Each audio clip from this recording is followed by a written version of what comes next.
Hello, I know it's been maybe 2 weeks, maybe a little bit longer since I posted my last video.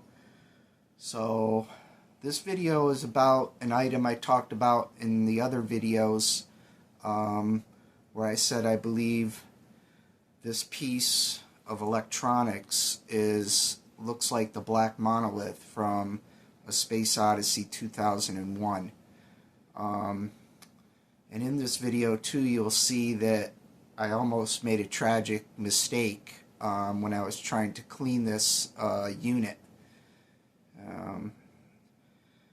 And I just also wanted to say about, you don't usually find equipment like this for very cheap, like I found this piece of equipment, or actually it was several items which I discuss in the video.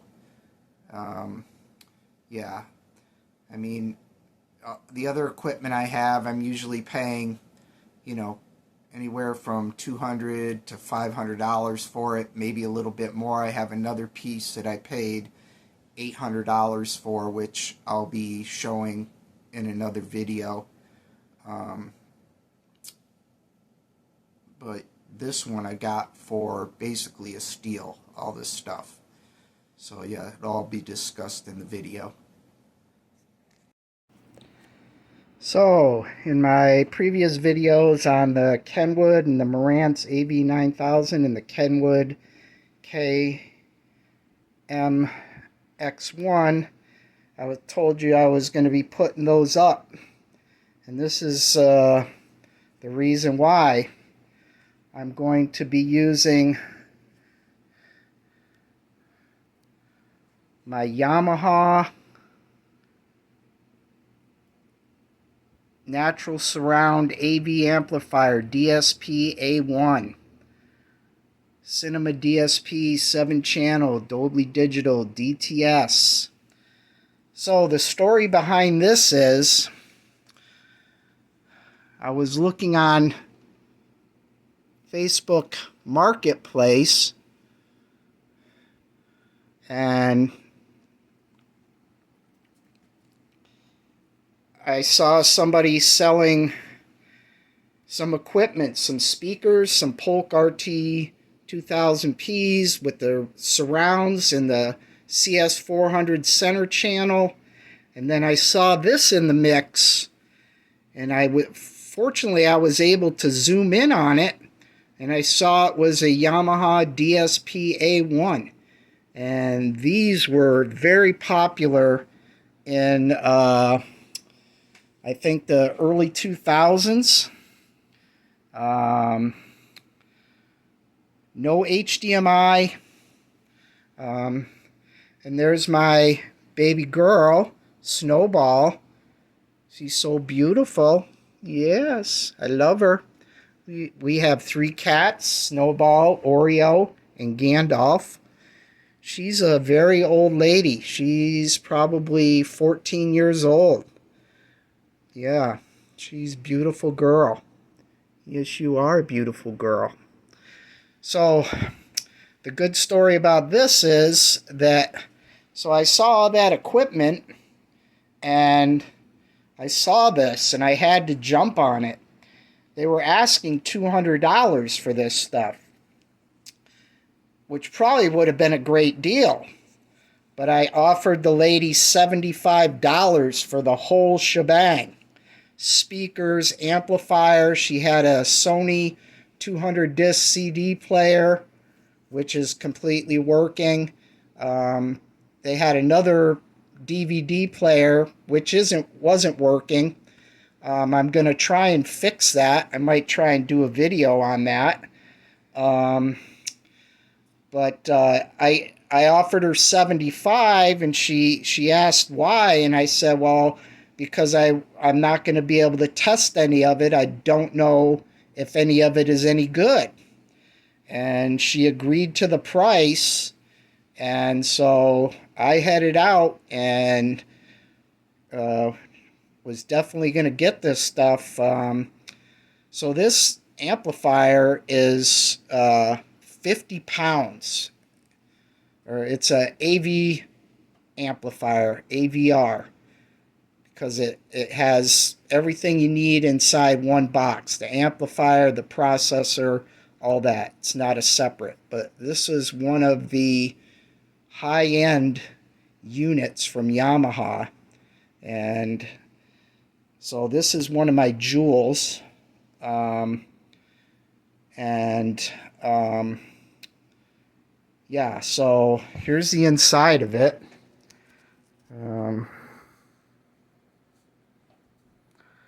You got your left and right amplification.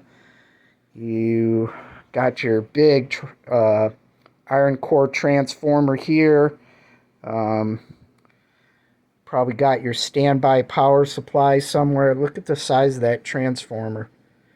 I mean, it goes from here over to here. I mean, that thing's probably got to be 10 pounds in itself. So then your filter caps are down in there. Big Nietzsche, it looks like Nichicon. Yep, Nichicon filter caps. Then you got your processor boards. I'll show the back in a minute, but this is with the top off. Here's the front. You got your bass, treble, balance, record. You got a video aux input, an S-video input. Then you can do all your menu settings and everything. So yeah, that's Yamaha, and this is the one that I'm gonna put in my system right now and hook up to my speakers and I'll be showing you my transports. I don't use an external DAC. I usually use the DAC inside the processor, or when I do analog out from the CD player and DVD player, which are Pioneer Elite models, I use the DACs in them. I feel they're great. Maybe I could upgrade. I see everybody talking about Shelly Labs or DeShelly DACs. You can get them for a good price. But alright, so I'm going to blow this out, and then I'll do the back, show you the inputs on the back. Is that our blue towel out there? Yeah. What the fuck did you do? So, a little update. What are you talking about? Thought I might have broke my DSP-A1. I was taking it out to blow it out and tried to balance it on the couch and wound up dropping it. I sort of caught it, but I wound up cutting my finger pretty bad. But I powered it on, and I mean, you might be able to see that. I'm not sure. There it is. The effect is on. It still looks like it's working. I can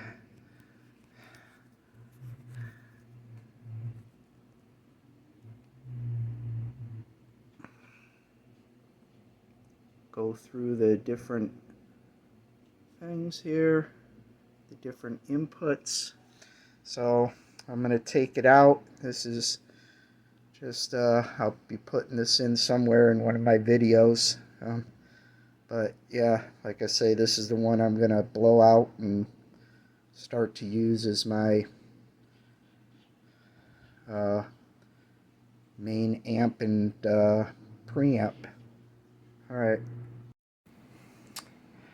So, as I said, almost had a disaster. I was taking out my Yamaha DSP-A1 to blow it out, and I didn't balance it properly, and it wound up falling, and I caught it,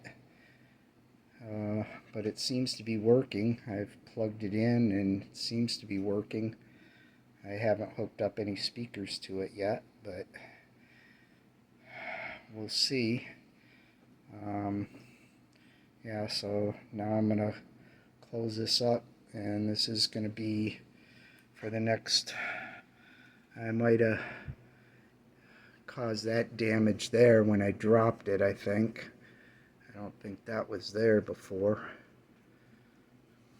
I might be able to get some type of black paint and maybe paint over that or something.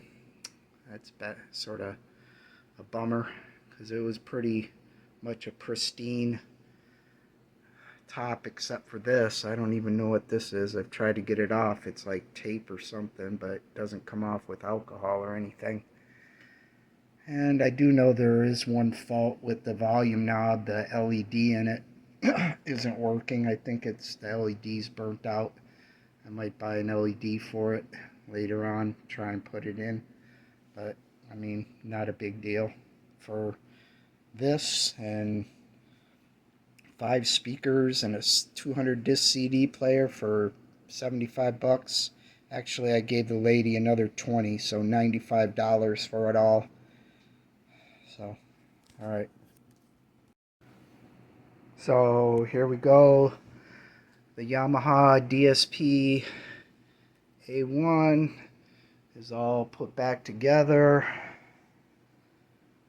And like I say, I dropped it. I think I might have bent it a little bit because the tolerance right here, the top, doesn't quite fit on as tight on the left hand side where it dropped.